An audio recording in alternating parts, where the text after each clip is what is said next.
Friends, வழக்கமாக breakfast ரெசிப்பியில் இட்லிக்கு side டிஷ்ஷாக சட்னி சாம்பார் இந்த மாதிரி தான் ரெடி பண்ணிகிட்டே இருக்கோம் அப்படின்ட்டு இன்றைக்கி கொஞ்சம் டிஃப்ரெண்ட்டாக கும்பகோணம் ஸ்பெஷல் கடப்பா தான் ரெடி பண்ணியிருந்தேன்.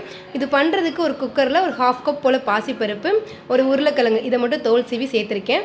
இது ஒரு 3 விசில் வச்சு எடுத்தால் போதும். இதுக்கு ஒரு மசாலா ரெடி பண்ணணும். அதுக்கு ஒரு மிக்ஸி ஜாரில் ஒரு 1/4 கப் போல் தேங்காய், கொஞ்சம் பொரிகல்ல, 2 பச்சை மிளகா, ஒரு துண்டு இஞ்சி, 2 வெள்ளைப்பூண்டு, கொஞ்சம் கசகசா, சோம்பு இது எல்லாமே சேர்த்து ஒரு ஃபைன் பேஸ்ட்டாக அரைச்சி வச்சுக்கணும்.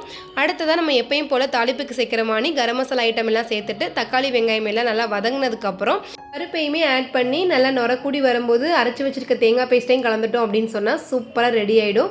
ஃபைனலாக இறக்கும் போது ஒரு 1/2 லெமன் போல் பிழிஞ்சு விட்டுட்டு கொத்தமல்லி தலை தூவிட்டா போதும். கும்பகோணம் கடப்பா ரெடி. என்றைக்காச்சும் ஒரு நாள் சட்னிக்கு பதிலாக டிஃப்ரெண்ட்டாக எதாவது ட்ரை பண்ணணும் அப்படின்னு நினைக்கும் போது இந்த ரெசிபி ட்ரை பண்ணி பாருங்கள். இன்றைக்கி நான் 2 நேரத்துக்கு வர மணி சேர்த்தே வச்சாச்சு. இன்றைக்கி பிரேக்ஃபாஸ்ட் சாப்பிட வேண்டியதுதான். நாளைக்கு ஒரு vlogல பார்க்கலாம். பாய்.